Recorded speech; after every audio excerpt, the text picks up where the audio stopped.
You laughed at me. Well, I have to say, you're not laughing now, are you? Morocco 2, Brazil 1. I sat down here on my second channel and made a standalone video on my first prediction I've ever made on this YouTube account. And that was Morocco to beat the Joga Bonita. And Morocco win tonight 2-1.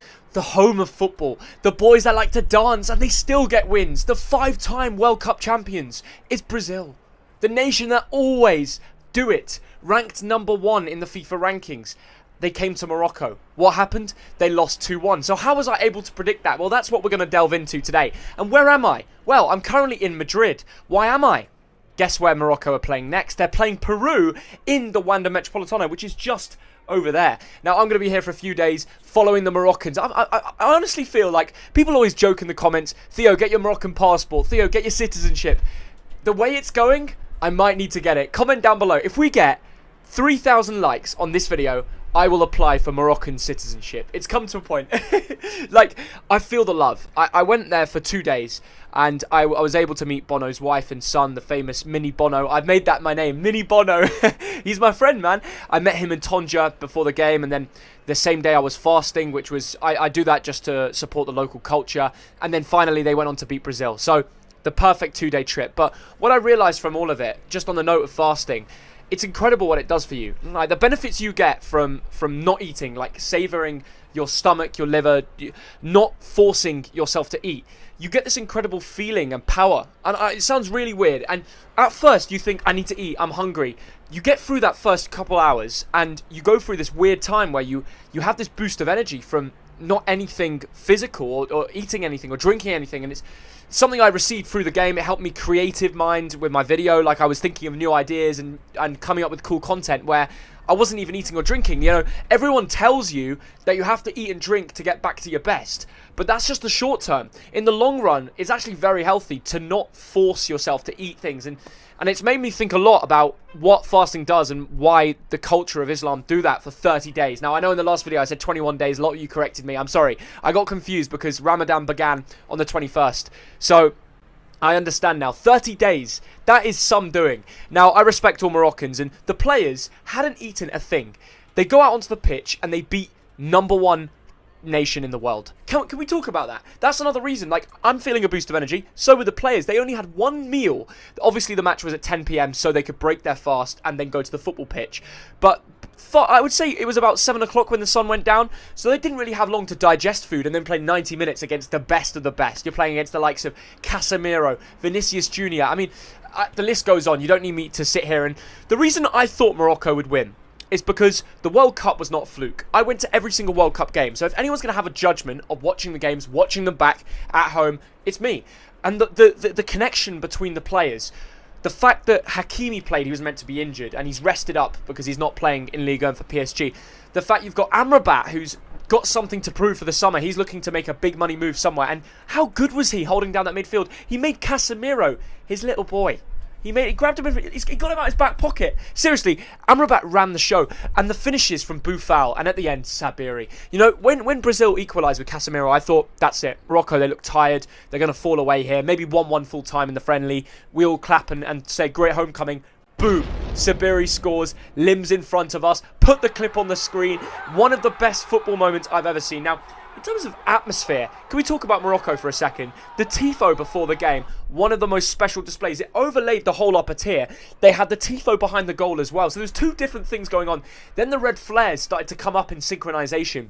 This is the love and passion that people have for this nation. It's not just about club. It's about country. It's about doing it for the country and winning against the best. And they've done that. Spain, Belgium, Portugal, and now Brazil. And this is why I solely believe that Morocco fans are some of the best in the world. And I'm not just saying that because they show me love and you know, I've gained a massive following from this country. No, I'm saying it because I've been to so many different countries for football, but this is the one where it gives me a buzz. I want to sit down here and talk about it with you guys. So smash the like button if you agree that Morocco fans are the best in the world. And comment below if you disagree, tell me who. I think Argentina is a good suggestion, but even in their homecoming with Messi, it was special.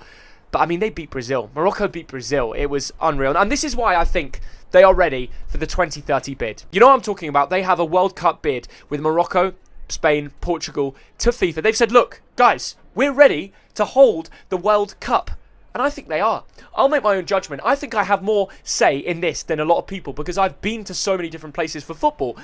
And having been to Tangier, Rabat, Casablanca, been inside the stadiums, not just club, but also country football, I can give an honest judgment. And I will say, they are ready. They had security spot on. There was about 4 or 5 different levels of security before getting to the stadium. There were many families that felt very comfortable and protected. Once you got in the stadium, everybody was going to their seat. It was all very easy. It was a packed out stadium. The display before the game, there's no problems. They ran it like a true event.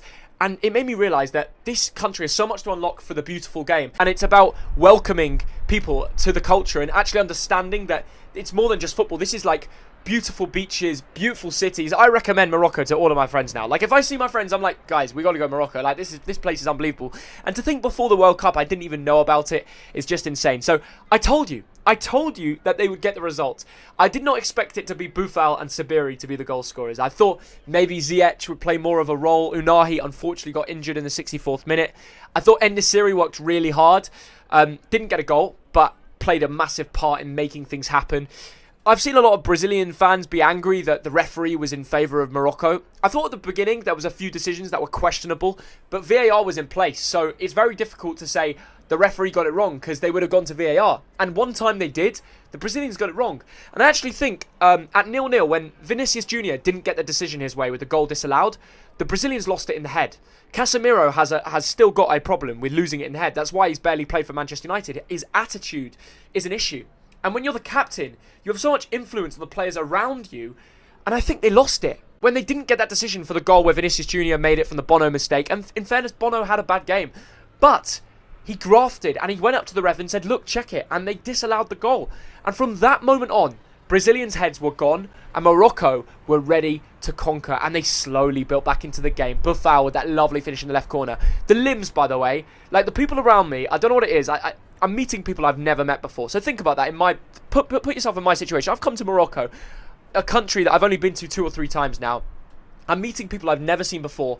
These guys are picking me up and throwing me into the sky. And they're saying, thank you. Just thank you for everything you've done for my country. Look, to me, it's just, this is what I do. I go around and travel football. This is my passion. This is my dream. Like, I'm not doing any... I don't feel like I'm making a massive difference without even realising it. And I just want to say thank you to everybody that's been able to support me and make me get to a point like this. It's honestly astonishing that I check my Instagram feed and over 100,000 Moroccans are messaging me and liking my Instagram, and I just don't get it. I really don't get it. I just want to say thank you that you know, I'm just doing my thing. Let me keep doing my thing. That's the main project. I think Morocco have a great chance, as I said, to get the 2030 World Cup. Everything is looking good. One thing's for sure, they are the leading country of Africa. Nobody can doubt, if you could beat the level of nations in Europe and South America now, the best of the best, I think Morocco have one of the best chances of winning a World Cup. And they have a golden generation right now. And it's not about the players as much. I think it's about the manager. Walid Regragui, incredible. He just has this... He has this plan in his head and all the players believe in it. And even when things don't go their way, the players still keep going. And they just understand him on a personal level. And we saw that at the World Cup. And we're seeing that again in Morocco, back in Tangier.